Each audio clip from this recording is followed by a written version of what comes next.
नमस्कार, वंदे मातरम। दोस्तों, स्वागत है आप सबका सैनिक पाठशाला में। जैसे आप बोर्ड पर देख पा रहे दोस्तों, आज के इस वीडियो के कुछ महत्वपूर्ण जानकारियों को लेके आया हूं। तो वीडियो में आगे बढ़ने से पहले दोस्तों, मेरा हमेशा की तरह आप सबसे आग्रह है, अगर सैनिक पाठशाला चैनल का वीडियो आप पहली बार देख रहे हैं या आप वीडियो तो देखते हैं लेकिन चैनल को अभी तक सब्सक्राइब नहीं किया है, तो चैनल के साथ जुड़े रहने के लिए इसमें जो वीडियोस डाले जाएं उनका नोटिफिकेशन आप तक तुरंत पहुंच जाए, उस चीज को इंश्योर करने के लिए चैनल को सब्सक्राइब जरूर करें दोस्तों। और वीडियोस अच्छे लगते हैं तो लाइक करें, वीडियोस को शेयर जरूर करें। आप अगर चैनल को सब्सक्राइब करेंगे तो फाइनेंशियली आपका कोई नुकसान नहीं होगा, ना ही मेरा फाइनेंशियली कोई फायदा होगा दोस्तों। लेकिन सब्सक्राइब अगर आप करते हैं, सब्सक्राइबर्स की संख्या अगर बढ़ती है तो मोटिवेशन मिलता है हमें कि हम अच्छी अच्छी जानकारियां आप तक पहुंचा सकें, क्योंकि हमें लगता है कि हमारे साथ ज्यादा से ज्यादा पेंशनर, ज्यादा से ज्यादा व्यूअर जुड़ रहे हैं। इस वजह से अगर आप बहुत दिनों से वीडियोस देख रहे हैं लेकिन चैनल को सब्सक्राइब नहीं किया है, तो चैनल को सब्सक्राइब करके मोटिवेशन जरूर बढ़ाएं हमारा, ताकि आपके लिए हम और काम करने की प्रेरणा पा सकें। चलिए आगे बढ़ते हैं दोस्तों। जैसे आप बोर्ड पर देख पा रहे हैं, सभी विषयों की ओर एक एक तरफ से हासिल करते हैं जानकारियां। सबसे पहली जानकारी दोस्तों, रिकॉर्ड ऑफिस ने ओपीटी फिक्स को लेकर के की कार्रवाई, पेंशनर को भेजा फॉर्म ओपीटी फिक्स का, साथ ही क्लास पे का भी दिया क्लैरिफिकेशन। जी हां दोस्तों, ओपीटी फिक्स क्या है? ये ओपीटी फिक्स आपको आगे लेटर दिखा के समझाऊंगा। और क्लासिफिकेशन पे, सातवां पे कमीशन को लागू करने के बाद जुलाई 2017 से क्लासिफिकेशन पे का जो रेट है वाई ग्रुप का 450 और 675 है, उसको लेकर भी रिकॉर्ड ऑफिस ने जो है जानकारी दी है। रिकॉर्ड ऑफिस ने क्लैरिफिकेशन जारी किया है। चलिए मैं आपको लेटर दिखा के समझाता हूं दोस्तों। ये जो लेटर आप देख पा रहे हैं, जिस लेटर में रिकॉर्ड ऑफिस ने पेंशनर को ये जानकारी दी है कि आपका जो बेसिक पेंशन में कमी थी, वो कमी थी ओपीटी फिक्स का पार्ट ऑर्डर ना होने की वजह से। और साथ ही साथ पेंशनर को ओपीटी फिक्स का फॉर्म भी भेज दिया कि आप ये फॉर्म भर करके भेज दीजिए, हम आपका ओपीटी फिक्स के ऊपर कार्रवाई कर देंगे ताकि आपका पेंशन में बढ़ोतरी हो जाए, जैसे आप यहाँ देख पा रहे हैं। अब ये जो पैराग्राफ नंबर 2 है, यहाँ पर ये बातें लिखी गई है कि ओपीटी फिक्स का पार्ट ऑर्डर जैसे हो जाएगा, आपका बेसिक पेंशन में बढ़ोतरी हो जाएगी। और आपके लिए हमने फॉर्म भेजा है, ऑप्शन वाला फॉर्म, जिसको भर के आपने भेजना है। अब आपको थोड़ा सा मैं रूल का आपको पता करा दूं दोस्तों, कि अगर आपका प्रमोशन 1 जनवरी 2016 के बाद हुआ है या तो एमएससीपी आपको मिला है, तो उस प्रमोशन या एमएससीपी के साथ साथ ओपीटी फिक्स का भी पार्ट ऑर्डर होता है, जिससे आपको प्रमोशन या एमएससीपी का तो फायदा मिलेगा, लेकिन और एक एडिशनल इंक्रीमेंट का फायदा मिलता है ओपीटी फिक्स का पार्ट ऑर्डर से। और ओपीटी फिक्स का पार्ट ऑर्डर ही नहीं करने की वजह से इन पेंशनर को एमएससीपी, उनको हवलदार का एमएससीपी मिला था 2016 के बाद में, तो उनका पेंशन में बढ़ोतरी नहीं हुआ था, थोड़ा कम था पेंशन। तो उन्होंने जब ग्रीवेंस डाला तो रिकॉर्ड ऑफिस ने उनको ये ओपीटी फिक्स का फॉर्म भेज दिया। और साथ ही साथ यहाँ पर क्लास पे को लेकर के भी क्लैरिफिकेशन दिया गया कि आप क्लास 1 तो थे, लेकिन आपका जो क्लास पे वो 675 रुपए नहीं है, आपका क्लास पे 450 रुपए ही है। इसको लेकर के मैंने वीडियो बनाया हुआ दोस्तों, जानकारी मैंने दी हुई है। जिन भी ट्रेड में अगर आपका मस्टरिंग क्लास 3 में हो रहा है, तो आपको उस मस्टरिंग का पैसा नहीं मिलता है, यानी कि आपको केवल आगे क्लास 2 का और 1 का, 2 क्लास का 225 मिला के 450 रुपए ही आपका क्लास 1 का पैसा मिलता है। लेकिन जिन ट्रेड्स में मस्टरिंग क्लास 4 में हो जाता है, उन ट्रेड्स को क्लास 3 का पैसा भी मिलता है, क्लास 2 का भी मिलता है, क्लास 1 का भी मिलता है। तो तीनों क्लास का मिलाकर के 225 675 रुपए उनको क्लास 1 का पैसा मिलता है। तो यहाँ पर ट्रेड वाइज फर्क है दोस्तों।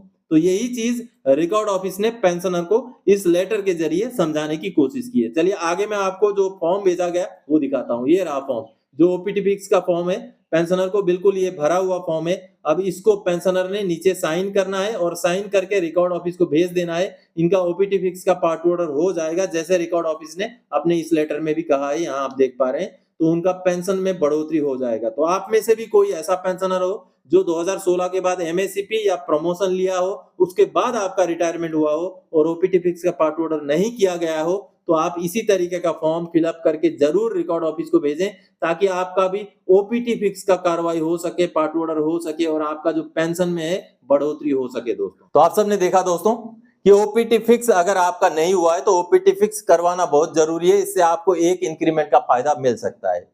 चलिए अगली जानकारी की ओर दोस्तों, जागरूकता से की कार्रवाई, तो पेंशनर को एलटीए होता है दोस्तों, लाइफ टाइम एरियर का पैसा मिला 3,63,654 खाते में। जी हाँ, इसी जुलाई के महीने में 5 जुलाई को पेंशनर को पैसा मिल गया है एलटीए का। दोस्तों जानकारी ना हो तो आप बिल्कुल ही ऐसे ही पड़े रहेंगे, लेकिन अगर जानकारी हो तो आपको पुराना पैसा भी, अब जब पेंशनर को कुछ पता ही नहीं था, अचानक पता चलता है, कार्रवाई होती है और उनको अगर 3,63,000 रुपए उनके अकाउंट में आ जाएं तो कितनी खुशी होगी बताइए, कितनी बड़ी खुशखबरी की ये बात होगी।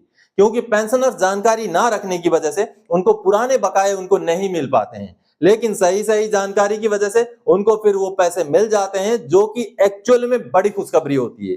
चलिए मैं आपको लेटर दिखा के समझाता हूं कि क्या है माजरा। दोस्तों ये रिकॉर्ड ऑफिस ने पीसीडीए को लेटर लिखा है और इस लेटर के बाबत जो एरियर बनता था वो अभी पेंशनर को भुगतान हो चुका है 5 जुलाई को।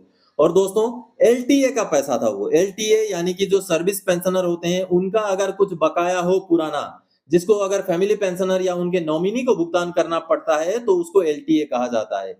अब इन पेंशनर को जनवरी 2009 से ही एलटीए का पैसा लागू था जो उनको नहीं मिला था, लेकिन बाद में जब उनको जानकारी प्राप्त होती है, सैनिक पाठशाला से उनको गाइड मिलता है कि किस तरीके से कार्रवाई करना है, फिर उनका नॉन पेमेंट सर्टिफिकेट भी बैंक द्वारा जारी किया जाता है। ये देख पा रहे हैं आप नॉन पेमेंट सर्टिफिकेट, और इस नॉन पेमेंट सर्टिफिकेट के बाद दोस्तों उनको एरियर का भुगतान हो जाता है। चलिए मैं आपको दिखाता हूं, ये रहा उनका कैलकुलेशन शीट, जिसमें जनवरी 2009 से लेकर के आगे आप देख पा रहे हैं 14 जुलाई 2019 तक का ये पूरा एरियर शीट है, जिसमें उनका जो कम्यूटेशन वैल्यू भी बढ़ गया था, ग्रेचुइटी भी बढ़ गया था, जो सर्विस पेंशनर को मिलना चाहिए था जो नहीं मिल पाया था, लेकिन अभी जब फैमिली पेंशनर ने उस केस को टेकअप किया तो उनको इसका भुगतान हो गया। दोस्तों ये देखिए 3,63,654 रुपए का ये एरियर है, जिसका भुगतान का जो ये आप साइड में देख पा रहे हैं मैसेज, इस मैसेज के जरिए बैंक में उनका 3,63,654 रुपए जमा हो गया, ऐसा मैसेज 5 जुलाई 2024 को उनको मिल चुका है। तो आप सबने देखा दोस्तों, अगर सही जानकारी रखेंगे,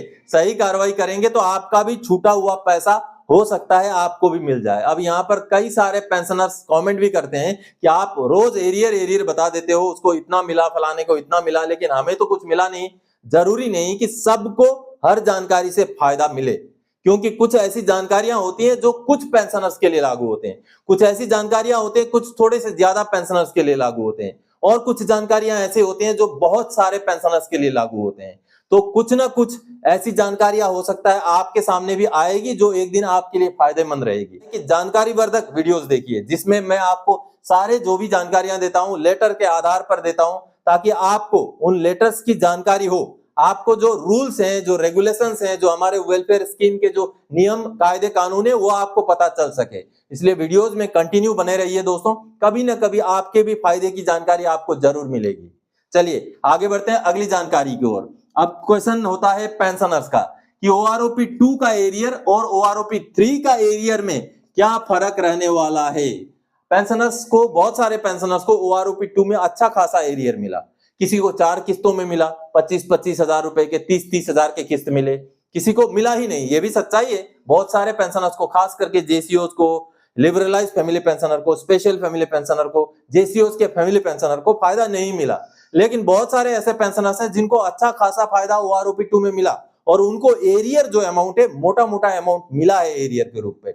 किसी को फैमिली पेंशनर है तो 70,000, 60,000, 80,000 भी एक मुश्त में एरियर मिला है। तो ऐसे में अब उनके मन में यह सवाल हो रहा है कि OROP 2 में तो इतना एरियर मिल गया था, तो क्या अब OROP 3 में भी एरियर मिलेगा? ऐसे सवाल मेरे पास आते रहते हैं। तो आपको समझा दूं दोस्तों कि OROP 2 में कैसे एरियर मिला, क्योंकि OROP 2 जुलाई 2019 से लागू था। माननीय सुप्रीम कोर्ट में केस चल रहा था, जिस वजह से वो उस समय में लागू नहीं हो पाया और जाकर के 2022 या 23 में उसका भुगतान हुआ।